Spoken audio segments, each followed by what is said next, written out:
This is the government news brief for Friday, December 11, 2015. In the news, residents of communities in the vicinity of the Kaieteur National Park call on government to intervene following recent incidents of suicide. The Mayor and City Council of Georgetown attempt to bring order to the city's bus park can only be successful if the operators cooperate, and Londoners now have access for small business development. These stories and more in this edition of the government news brief.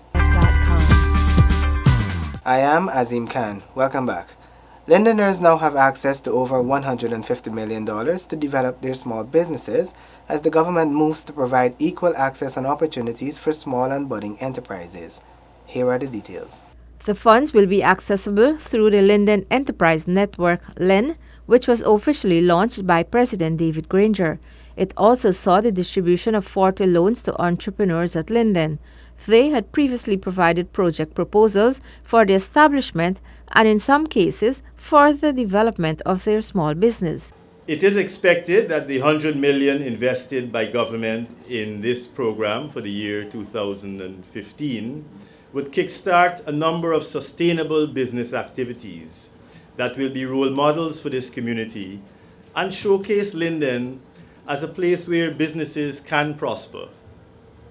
The success of the program will depend on how well it is implemented. Prior to this, LEN was unable to perform its functions as there were insufficient funds to give out as loans for entrepreneurial development in the region. Besides capacity building, there is also the aspect of empowerment. Self-employment empowers people, especially those who depend on others for financial support. Women especially are less likely to remain in abusive relationships with men if they are capable of earning an income. And in a region where unemployment is high, one reliable way of earning an income is by generating it yourself through small and micro enterprises. The coalition government came in for high praises from Londoners for the interest in addressing their issues and providing them with such opportunities. They now see their region as part of the developmental stream of Guyana. The objective of LEN is to provide loans for persons at the grassroots level who are unable to meet the requirements of lending institutions such as banks. For the government news brief, I am Shanta Goberdan reporting. And in a related story, following the overwhelming response of the first two Self-Reliance and Success in Business workshops, First Lady Mrs. Sandra Granger has now taken the initiative to the women of the Rupununi, allowing them to be better empowered. Shivani Rampasad reports. The 5-day workshop is currently ongoing at the Indigenous Peoples Conference Hall in Lethem Region 9, with over 20 participants. It is being funded by the Ministry of Social Protection with support from the Ministry of Indigenous Peoples Affairs. The participants are all women who were drawn from communities across the region, including Anai, Aishalton, St. Ignatius, Karasabay, and Lethem. Some of these women are already business owners, while the others are hoping to achieve such status. I hold firmly to the view that if people don't understand the value of what you're doing, they do not appreciate it. So I think it's time women start putting a value on the things that they do and the people that they are, and get some economic benefit out of it when they can. It's not saying that you must do everything for money, but it's saying that you must value it for yourself and make sure that people value what you do, regardless of whether there's a monetary value for it. This workshop will not only benefit the participants but the community as well. One of the aspects of this workshop, as the participants will see, is that they develop a community project, a project to develop their communities, and also they build in relationships within the group so that the participants will work together and help each other. So it's individual benefit with a community spin-off right there. And hopefully we can take this kind of model and develop it throughout, come back again and train you to be trainers, and keep the idea going. Over 30 persons, mostly women from the East Coast and Linden, have already completed this program and are well on their way to establishing themselves as successful business owners. For this government news brief, Shivani Rampasad reporting. Residents of the indigenous communities surrounding the Kaieteur National Park are expressing concerns over the recent incidents of suicide at the park and are calling for government's intervention. Sanika Thorne tells us more.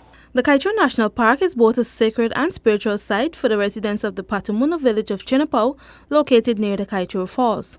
While the residents encourage persons to visit the highly valued falls, they are urging persons to respect the historical site. They are seeking government's intervention to break the cycle of suicide incidents at the site. The recent events which have seen the regrettable loss of young ladies have worried us greatly as a community and led us to call on our great-grandmother to perform a ritual of speaking to the spirits to appease them. We appreciate that the PAC have been open to this interaction and feel like this could be the starting point for improved relations between the community and the park. Minister of Tourism Kati Hughes recently visited the community and assured the residents that government is seeking a solution to tackle the suicide rate at the falls. Meanwhile, the residents also raised concern regarding the high school dropout rate in Chinapau and other surrounding communities. Currently, the level of education in the area is below average. For many years, we have benefited from the support of partners like WWF and PAC, for which we are very grateful. They have helped fund our airstrip, our Tuguji Bank, which is the Bena, and they recently supported the education of 2 girls to go to Bena Hill Academy. This is a relationship we would very much like to see continue. The residents believe that through a positive and productive relationship with the Ministry of Tourism and the Protected Areas Commission, many of the issues affecting them can be resolved.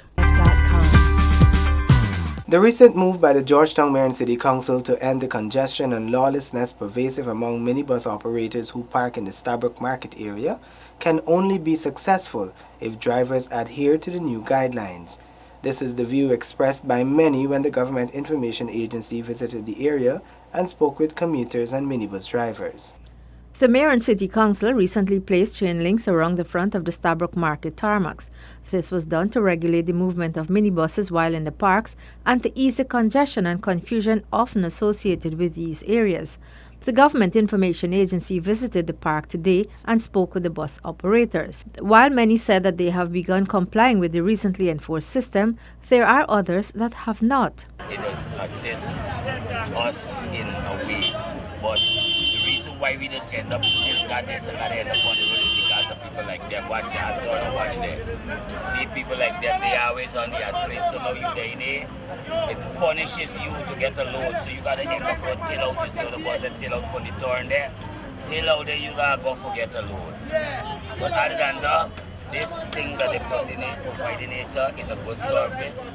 It's very good for passenger safety, likewise the buses and preventing other people from boarding and these kind of things. For these things, you know, that people get harder in the park and we get no harder. Buses still full in at the back, right? So I want to have the CBD that they could cut it out. Because buses still full in at the back. But since the police thing is, we ain't getting it hard in the line. The laying of the chain link is also to address the hassle that commuters face by bus operators and conductors. This move has found much displeasure with touts. Because I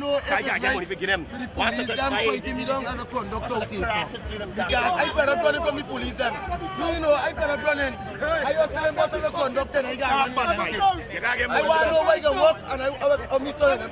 I want to know. I don't see you tell them your mother. And the police them is running up and down. Yeah, open your door free. If your door damaged, who's responsible for it? Too close, your mind is a harder but a little more width. Everybody can comply, you know. If any passenger got duck in and forcing the way and scratching everything, you know. Do something a little more better. Appreciate it a little more wide, not this close thing. Right now, as you can see, right now, everybody just appreciate it, how the park around and set up, right? Everybody just have to deal with one voice, right? As you can see, there's no need for nobody harass nobody or nothing at all. Everybody just got one order and one thing. That's how the system set. And plus, we don't see, right? In a one park alone, every this thing are going, you know. The Starbuck Market car park recently was reverted to the control of the Mayor and City Council after more than 7 years of government management. This is part and parcel of the new administration's embrace of the policy that citizens' satisfaction is best met at the community level by local democratic organs and not by central government. Shanta Goberdine with this government news brief. Government is looking at the possibility of making a part of the capital city of Georgetown a UNESCO World Heritage Site, in keeping with its heritage tourism plan. We started talking about that about 15 years ago, and then about 10 years ago it was on the cards again. And we have this tremendous opportunity because there's a part of our city that goes from High Street right up Avenue of the Republic, which could be certified with some improvements to the area as a walkway of World Heritage importance. And that, for example, could start by our Parliament, passing St. Andrew's Church, which is actually my church and which is the oldest church in Guyana. It comes along past our historic law courts. It passes the City Hall building, which is of historic significance. It passes the monuments, the non-aligned monuments that quite often we forget to see and many years ago was covered with bush. It passes St. George's Cathedral, our museum, all the way up. And I strongly feel that if Suriname can have part of their city of Paramaribo designated as a World Heritage Site, then certainly Georgetown has a lot that we can work on. That has brought us to the end of the government news brief for Friday, December 11, 2015. All our programs can be viewed on our website. We are also on Facebook and on YouTube. This is our Guyana Nice photo of the day. Send us yours.